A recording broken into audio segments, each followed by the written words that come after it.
Okay, we got visiting professor here, Marcel, who wants to talk to you today about quantum dynamics and non-binary function. Right? Where should we start, Marcel? Oh, he wants to start with Schrodinger's dog. He also wants you to know that no dogs were harmed in the making of this video. This is just about a theory, a thought experiment called Schrodinger's dog, where you take a dog and you put it in a box with an atom, which is potentially unstable. And if the atom collapses, it releases poison and the dog dies. If the atom remains stable, the dog lives. Quantum theory states that atoms can be in a superposition, which is both stable and collapsed, which, as Marcel points out, runs contrary to our five senses. The way humans experience time is linear. Marcel doesn't experience linear time.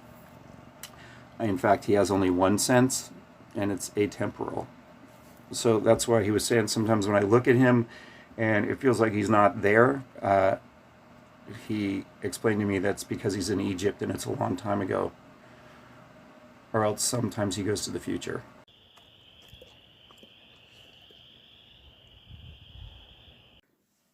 Okay, for further elucidation on quantum states, I of course turn to Ernie, whose major beef with me is that I can't be asleep and feeding him at the same time.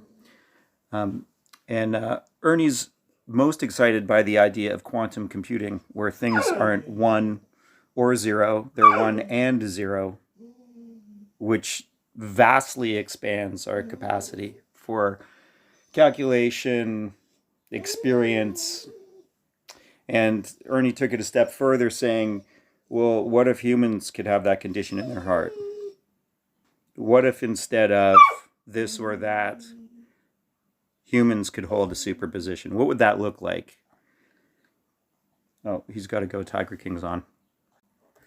All right, so this concept of being in two states at once is completely baffling to humans. So to help me out, I turn to Bear, who has a pretty good assistance for us, because Bear states that the way humans can understand quantum dynamics is through love. Bear says that in loving states, we can completely hold two otherwise opposing conditions. We can be angry and loving. We can be afraid and loving. We can be totally pissed off at what we're seeing on TV. Yet, if we're loving, we continue to have agency in our lives. And love is the one thing that can help us interpret the past and drastically affect the future. So Bear says love is quantum.